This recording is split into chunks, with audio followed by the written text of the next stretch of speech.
Hello guys, I'm the Braz. Welcome back to the channel. In today's video, we are doing a brand new episode review. I was going to make a recap video on the whole series thus far, but I feel like we don't need that because if you guys want to see it, then go watch it on Crunchyroll on any anime site you want to.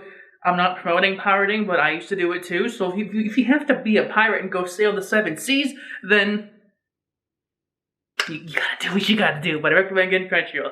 But anyways, Remake Our Life is one of those really good anime that I've been keeping my eye on for most of the season. And we're now on episode 11, which means there's only one more episode to go, so only 2 of these. And again, if you guys do want me to make a whole recap video talking on the entire season, then I can. And I might, because there's only 2 episodes of these, and I kind of having 3 videos on it is good. But if you guys want to hear more about the manga, I have a video on my top 5 of manga I want to get an anime video. Go check that out. It was like 3 months ago. What the hell? But yeah, go check it out. It's a good video. I just watched it to figure out if I talked about this anime in it. And I do like that video. But anyways, let's talk about the episode now. Okay, the episode Remake Our Life was just... It continued on with episode 10, which was pretty much a banger. Episode 10 was a banger. And one thing I will say about that episode is that Kawasegawa was depressed, and he still is kind of depressed. In this episode, actually, he hits a low point. He hits a big low point in this episode. Oh yeah, by the way, before I continue on, spoilers, obviously. So yeah, so Kawasegawa gets mad. Kawasegawa, he doesn't want to be the guy who's like, I can't be helped. He still hates those words. Those are his trigger words. I find it funny now, because whenever he hears it, he goes into a big frenzy. He's like, it can't be helped? It can't be helped? What? Yes, it can. He goes crazy, and it's fucking funny. I don't know, every time I see it now, after I call it out in the video I recorded but scrapped, I just find it funny now when he does that, because he just goes straight up in a frenzy and figures something out, and it's good for the main character to have. But in the middle of that is what's happening in this episode, because at the end of last episode, Kawasegawa was like, I can't do anything. I can't help anyone. If I help people in this world, it'll change their future and affect them in a bad way.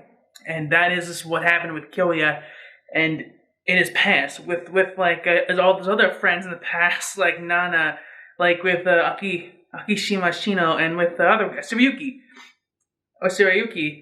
That's all that happened with them. He wrecked their futures. Those guys were the top, the industry top creators and everything. But when he got involved, all their careers kind of crumbled, and he got his career, but theirs kind of washed away. So he blames himself for that. In the middle of this, episode 10, he was like, okay, I'm not gonna help anymore. But after seeing the boss yell at Kawasegawa, when he was yelling at her, and he was like, okay, you know what, fuck it, I don't care anymore, get these chains off of me, I'm gonna go and help, we're gonna have some fun. And that's what he does. And he makes this giant, elaborate plan that could have only been pre-planned. In episode 10, it makes you think he's not gonna do anything, but then he says he has a giant plan. I'm like, so which one was it in the end? Which one, what were you gonna do? You obviously had a big overarching plan ahead of time, but in the last episode you're like, yeah, I'm not gonna help anyone. If you have the plan, to share it with the class. If you have a plan and your company's gonna go down, to share it with the class. Come on, get it up. You don't have to have this giant depression arc thing. You're already in the future, you can't change anything now. But anyways, I'm going on a rant. And he goes in and helps the boss, makes a big plan of using a different software thing. Again, it's so much tech nonsense I don't understand. But he goes to a different processor, software kind of thing, because their whole issue in game is having a bunch of bugs in it, and they figured out that the core of the game is not good for it, so they have to swap it out, and it's just what they do. And then he kind of Kawasegawa just kind of walks up and is like, yeah, I'm the boss now. I'm gonna tell everyone what to do. Okay, you guys take 2 days off. You guys gonna we're gonna contact that artist, make her draw some shit. They're gonna change out the softwares for Friday. We're making all these elaborate plans, and I for one love to see it. And he does the plan. He does everything. And this is where it kind of gets to an emotional boiling point for the story. is that when Kawasegawa is going to, I think it was Okinawa. She suddenly like leaves and goes to Okinawa. But I'm gonna take a step back because I did forget to talk about one more thing in between. Then is when they went to the artist. I don't know her name because she was not that important, but I think it was Minari. Minari. I think it was that. I don't remember her name though, but it was the illustrator for the game. But yeah, they have to go in there and help her make the drawings. That was one of the conditions Kyoya had, taking like the leadership role. So he had to go get the artist to actually make her art. And she was also like in the earlier episodes, it explains that she is also in like an artist block. I just wanted to mention that for people who haven't seen it. If you're watching this, I don't know why you are, but if you are, then sure. But yeah, she had an artist block, and he had to go help her do stuff. And so he brought over some files because for one pretty convenient thing in this story is that the one thing that inspired this artist was the game he made with all his friends, like with Shiryuki, with Akishima, Shino. Shino, okay, we're gonna go Shino. Then with Nano. And conveniently enough, the art that inspired her was the art that they did in the game, or Shino's art, which, by the way, Shino is this man's wife. Like, I don't know, he could have just brought her up and be like, yeah, this is the artist you love to see. This is the artist you love the drawings of and inspired you. Yeah, make some drawings. You know, that might help. But no, he brings up the piece of drawing and she gets inspired by it, and she starts making characters, and the game is successful again.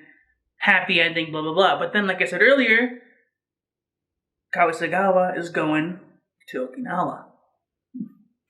And all of the sudden, too. And he gets like, oh no, did I do something again? Did I fuck shit up once more? I was like, wait, I think I ruined someone else's future again.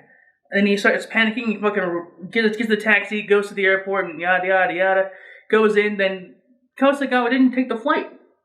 You know, all of a sudden, she's like, yeah, I didn't want to go.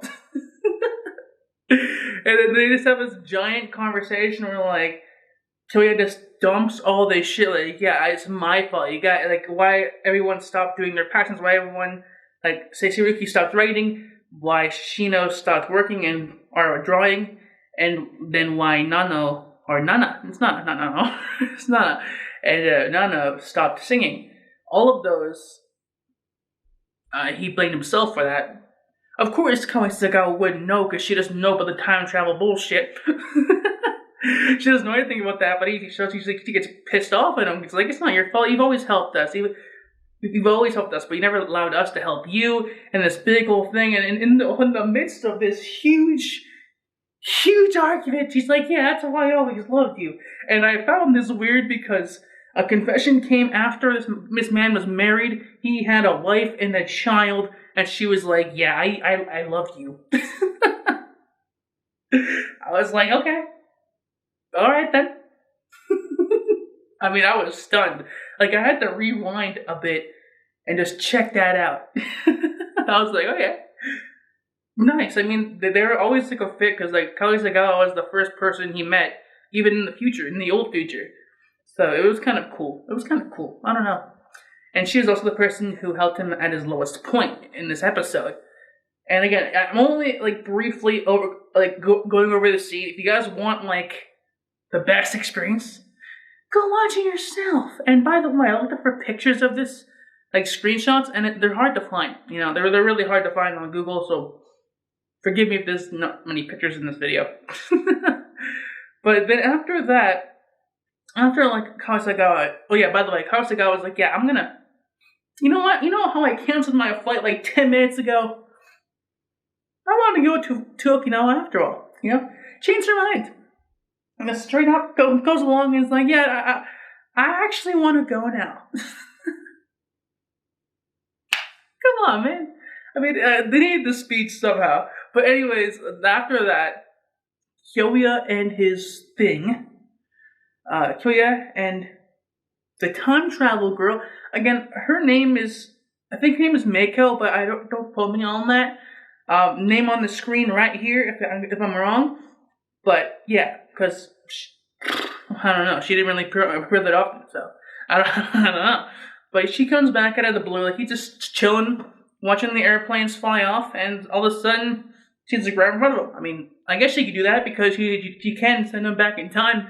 So you would think that she can do that too. So yeah, what is she? Is she like a god or something? Like what the hell is she? Like, are they gonna explain that? Is this ever gonna be explained? But although probably not, because we're going back in time. Next episode, we're going back to good old college days in that show, and to see what's up. And yeah, that's pretty much where it ended off. Like yeah, he's like, I think I want to go back. If I can go back in time, it'd be awesome. Then he's like, yeah, and she's like, yeah, it's about that time I do that. It's like, yeah, I forgot to send you back. Yeah, thanks for reminding me. Here you go. Although he doesn't get sent back in time in this episode. Next episode, I'll do that. But the thing is, there's literally one episode left. Are they gonna stick the landing? Are they gonna stick the landing for this anime?